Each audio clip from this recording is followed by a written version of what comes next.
Thank you all. This is Bridges. We're different today because we are bringing you a different life story. One that will celebrate courage, celebrate bravery, and most importantly, celebrate the capability of women. That's our outlook on Bridges today. Now, it's special. One, we're out of the studio. Two, we're out here to celebrate our own girls. Girls who have seen it all. You recall 5 years back, and still counting. Some of our daughters, our sisters, were abducted by Boko Haram at Chibok.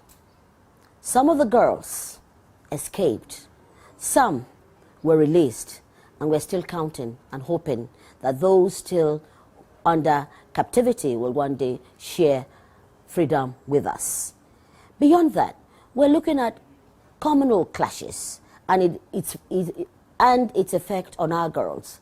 We have here two brave girls who went through it all, saw it all, and have put yesterday behind and are today courageously looking forward to a brighter future made possible by the Girl Child Concerns.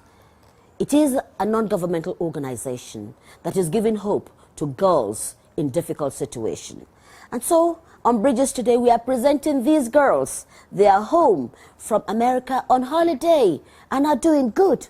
So come along with us as we celebrate courage, as we celebrate togetherness and peace, as we celebrate the capability of womanhood. I'm Mujima Kojola, and this is Bridges. Now, I have my young girls here. Now, ladies, how are you all? Fine, right?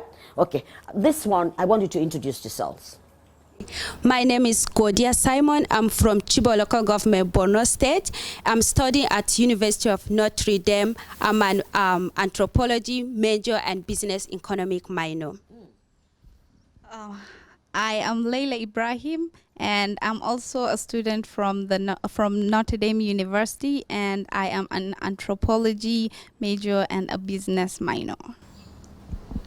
I am Dina Lawan. I am from Borno State Chibok Local Government, and I am a student at Notre Dame as well, and I'm a political science major and business economic minor. I am Majida Haruna from Plateau State, and I'm also a student from the University of Notre Dame, history major and pre-medical minor. Right, so let's hear the story. I have listened to them, and it's chilling but encouraging. Yes, let's start from you. I am from Chibok, one of the Chibok girls that escaped 2014.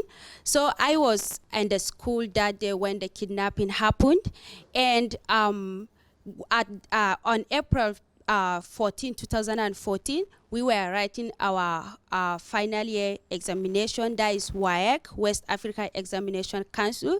And that night, I was on phone with my brother who is living in Lagos, and I was telling him about the exam, and then I had a gun shoot, and then I told him that I had a gun shoot, and I think it is a Boko Haram. And he told me that, how did I know that? And I told him that I know because we don't have like too many soldiers in Chibok. So that sound of the guns are not soldiers' gun, it's a Boko Haram. So, and then I hung up the call, and then I told my cousin who is lying down with me on the same bed, and then I told her that I had a gun shoot and it is a Boko Haram, and she told me that, how did I know that? And then I explained it to her. So after some minutes, and then the Boko Haram, they came into the town and they start burning houses, and all people in the They came to your campus as well? Yes. Okay. So like after they finished like with the town, and then they came into our campus where the girls were living, and then like they asked us like to gather together. They gathered us all together, and so all the girls we started crying, and then we are praying. All the Muslims, the Christians, we are all praying because we don't know what is going to happen next. And then like after all that, and then they asked us that they are taking us to Sambisa Forest to their leader. When they took you to the Sambisa forest, you now escaped. Yes. How many days did you stay at the forest? Yeah, I spent like a day, because like on Monday we spent the whole night driving to the Sambisa forest, and we reached the next following day, Tuesday, and then I escaped that same day, Tuesday. Yeah. And what happened during your escape? Yeah, so when I escaped with 3 of my friends, and then we like met a Fulani, like we went into Fulani is a family? Yes, yes, it's a family. And then we asked them if they can help us and hide us to spend the night with them. Then we can continue with our journey the next following day. And then the Fulani... And they kept you? Yeah, they kept us. They all hide us, and we slept with them. They gave us food. They gave us water to drink. They asked us to take our shower, but we told them that no, we are not ready to do that, because our like what we are thinking about is to go back home and see our parents, because we know our parents, they are already missing us. How long did you stay with the family? Yeah, so the Fulani family, yeah, we spent the night, one night with them. And then the next following day morning, we continue with our journey. And how long did it take you to get back home? Yeah, I think the whole day, Wednesday, that is Wednesday, whole day, we spent the whole day like walking, and then we went to a village called Klakaisa, and the head of the Klakaisa, he and his friend helped us to drive us back to Chibok. Okay. Yes. And how did you get into Girl Concern? Yeah, so and after we escaped, and then our governor, Governor Kashim Shettima, he called us to Maiduguri, and we spent some times in government house. And then after that, and then we heard that we are going to school again, and I'm so happy with that, because like the Boko Haram, they don't want like girls education. So someone like me, I want to go to school and be educated so that I can help my community and the whole world. Thank himself. you. Yes. Thank you. Yeah. Let's go to Jos now. We're going to Jos. We've just left Borno. So yes, let's hear from you. My experience was quite different from the Chibok girls' experience, because ours was a crisis, and we faced this religious crisis in Jos. Ethnic and religious crisis, yeah. In Plateau State, and it was quite a tough moment for almost everyone in Bukuru, I would say in Plateau State, because people were killed, people lost their relatives, schools were burnt, houses were burnt, and our parents lose their businesses. So after our experience with the crisis, we went into a situation where it was hard for me, based on my experience, to go to school, because my dad couldn't afford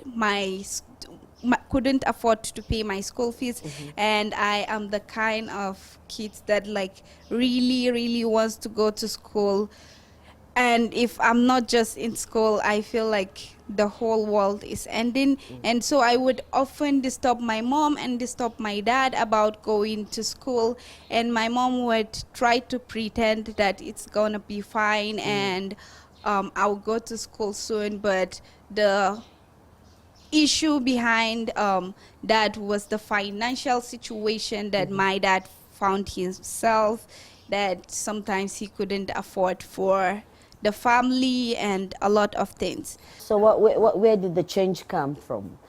When did after all that experience, when did you are able to go back to school? Yeah, GCC came into my life when I needed it the most, because at the point that they came to our school was at the same time that I needed them, because they came and asked for girls that are doing well in the class, and unfortunately that day I wasn't sent back home. The cashier did not get me before he came. So you were lucky. Yeah, I was lucky, and the principal selected 8 of us from the class, and they asked would our parents want us to be sponsored, and I said like, why not? Because like that's something I want. That's so, what you've always wanted. Yes. Yes. Let's So- go. Let's go back to Chibok. Thank you. Yes. So I was one among Chibok girls that were kidnapped in 2014, but my escaping was quite different than Godia's. So I jumped from the car. So after then, I came back home and I really You jumped from the moving car. Yes, I And jumped nobody from- stopped. Exactly. They pushed on, and you were maybe. Well, Yes. was it presumed that? Well, you were I didn't dead? know whether they're same or not. So, Okay. and after when I get back home and I lack interest in education, I said that I will not ever Go to school. go to school anymore. So what And changed your mind? I didn't at that time. I didn't want my parents to talk about anything that is related to education. But then we came to our governor, probably governor of Borno State, came to Chibok and he invited us to come over to Maiduguri. So I was crying, and my parents encouraged me that I shouldn't discourage because of what happened. And when we went then, as Godia has said, and Governor Kashin Shetima introduced us to a non-governmental organization, GCC. So after then, we went to Jos Plateau State, and we started our high school over again. So after when we finished our high school, we went back to Chibok. We didn't know that we'll be attending any college again because our parents couldn't have the money that can afford us to move forward with our education. So I was at farm probably. So I had a phone call. So Auntie Uma told Godia that I should call her back. So after when I called Auntie Uma, when she told me, I was so surprised. I thought that I was probably dreaming. So yeah. So after when that happened, we came to Kaduna State and we did our international passport successfully. And The rest is good history. Oh, yes. Yes. Okay, let's hear Thank your you. experience. Yes. Once again, it's a long story, sad story, and GCC changed it when we didn't expect it, when we already lost hope. When the crisis happened in Plateau State, we thought we are not going back to school again because our schools were burned. Our parents have nothing to do with. It's hard to even have food to eat. We can't eat 3 times a day. I remember I was actually in primary school, and I didn't know what happened when I finished my primary school. I didn't know if I would get to go to secondary school. I like the fact that girls are going to school and we want to make changes, we want to make difference in the world, but I didn't know how that would happen in my life. And I remember it was one day my headmaster from primary school called me and he said, would you like it when he actually told me that it's government that will sponsor my high school education, but that was not truth, I think. And so I was like so excited about it because at that time I feel like maybe God is doing what he thinks is the best in my life. So we've had all the experiences here, and it just took the concerted effort of a non-governmental organization, Girl Child Concern, to take it upon themselves to ensure that these girls that have experienced difficult situation, as it were, and were ambitious about education, get that education. As we celebrate you on Bridges today, they are undergraduates, right? Yes. And we have one who's going to be a politician, we have one that's going to be a doctor, and of course business and anthropology. So let's celebrate as I welcome on set this beautiful set. We're actually out here with nature. One spirit, that has made this happen, Dr. Mero Mandara. Please, let's welcome her to the set. Dr. Mero, please join us on set. We call her Catalyst. That's what we call her, Catalyst for Change. Thank you for sharing your moment with us on Bridges Again. Now, how did this all start? Where did you get your girls, your daughters, like you call them? Where did it all start? Yes, let's hear from you. Well, thank you very much, Auntie Moji. The story of Girl Child Concern started a long time ago with me and my sister Haja Bilkisu of blessed memory. Bless her. And Bless one her of our memory. brothers, actually, Dr. Hamid Boboy, who is now the executive secretary of SUBEB. It started when I was still a postgraduate student in Zaria.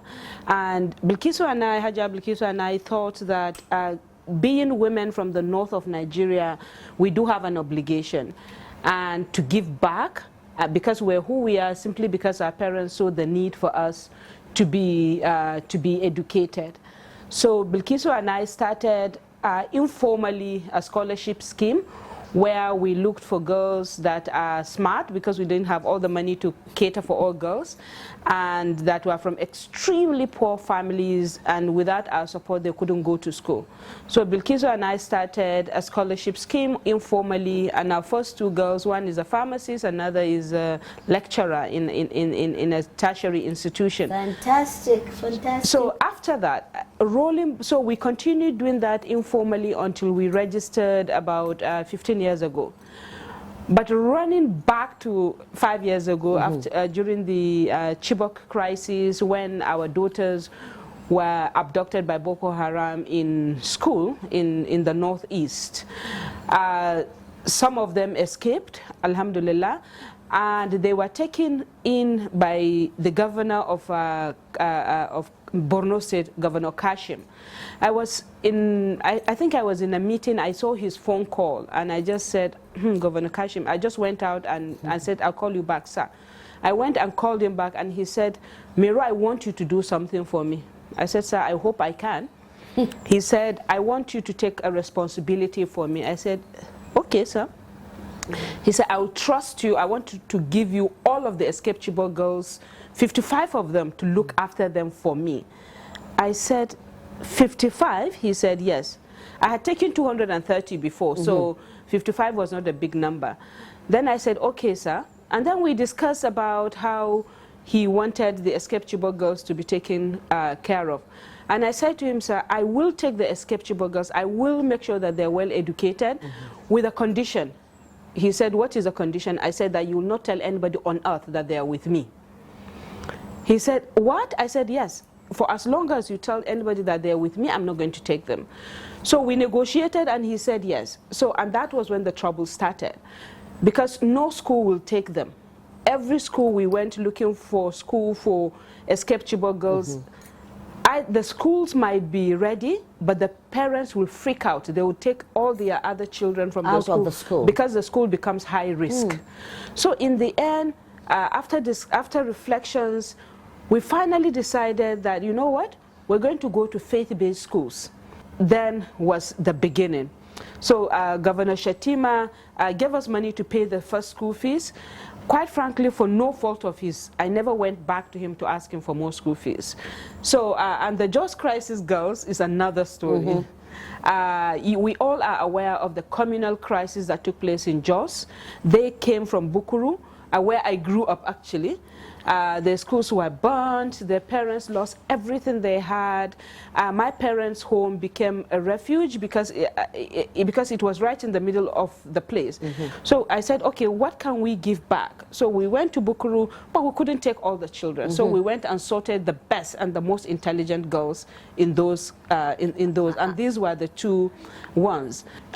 Generally in GCC, you will remember that the girls were writing their WAEC. But when we took them to private schools, they couldn't even compete with SS1. So we had to create a special class for them, to be brought up to speed. And at the end of it, at the end of 3 years, They were fantastic. They all passed their WAEC, they all passed the GCE. Wow. They were all flying stars. And some of them are in University of Maiduguri at the moment as I talk to you. Others are in other institutions.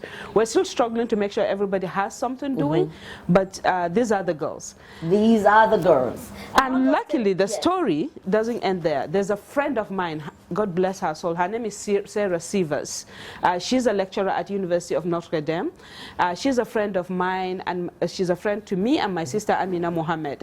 So Amina and I were discussing, how do we deal with these girls? How do we ensure that they continue to go to school? So Sarah said, you know what? I'm a professor in Notre Dame. Let me go and see what we can do in the university, a Catholic university. So we were chatting, and Sarah was so excited. She said, let's take 50 girls. I said, Sarah, okay, let's go and ask for 50 and let's see what happens. Yes. And in the end, Notre Dame offered us 4 scholarships. So now they came to me and said, okay, we need 4 girls. I said, okay, now for me, this is again once more another opportunity. How do I decide these 4 girls? I said, it has to be 2 Muslims, 2 Christians, 2 from Chibok, 2 from Jos.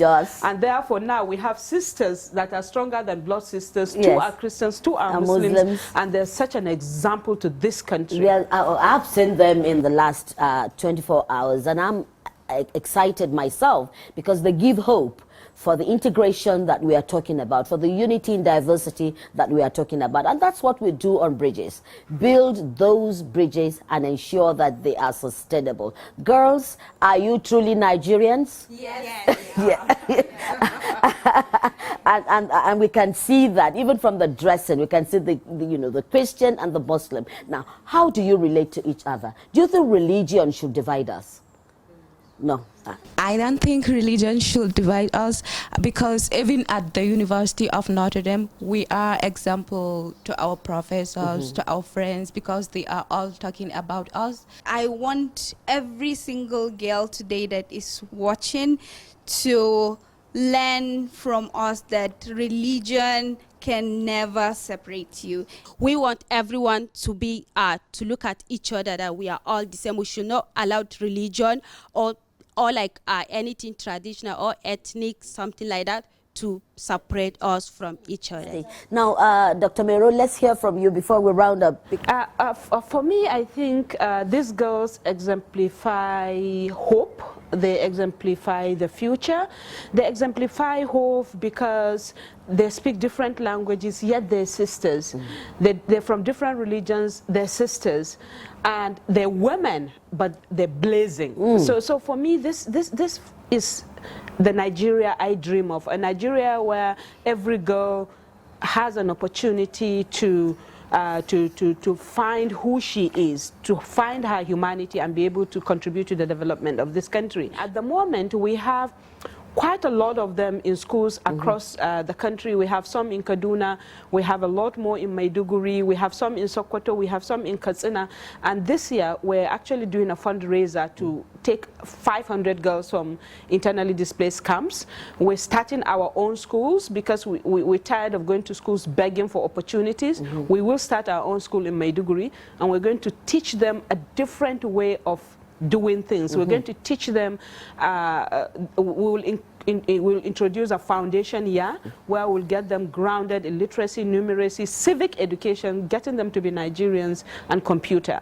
And every girl you'll find in our school in Form 1 is going to be computer literate. But mind you, we're not going to take the children of rich people. Every single girl at the start will be from IDP, and we will absolutely take no child of anybody who can afford to pay for school somewhere else. Thank you so very much. This is the bridge that is sustainable. I must salute your courage, my sisters, because they all look so beautiful. You put yesterday behind you and you're facing boldly your tomorrow. This is the Nigeria that I hope that we can all embrace. A Nigeria that is acceptable to everyone, different. It doesn't matter where you come from. It doesn't matter what your religion is. I think Dr. Meru has echoed this. And Bridges will buy into this development of ensuring that that school is sustainable and that school comes alive. And I'm hoping that you out there will also contribute to this noble idea of the girl-child concern. It is our responsibility beyond what government can do, so that we'll join hands together and build a better Nigeria where these girls, and indeed those coming after them, can live and look back. And that will be our legacy, to have a peaceful environment where they can fulfill the potentials inherent in them. Thanks for watching. We have the address where you can help the school and donate if you can, in kind and in cash. And we hope that we'll be able to move Bridges to Maiduguri when that school starts. Until then, we'll be back same time next week on Bridges. Stay tuned.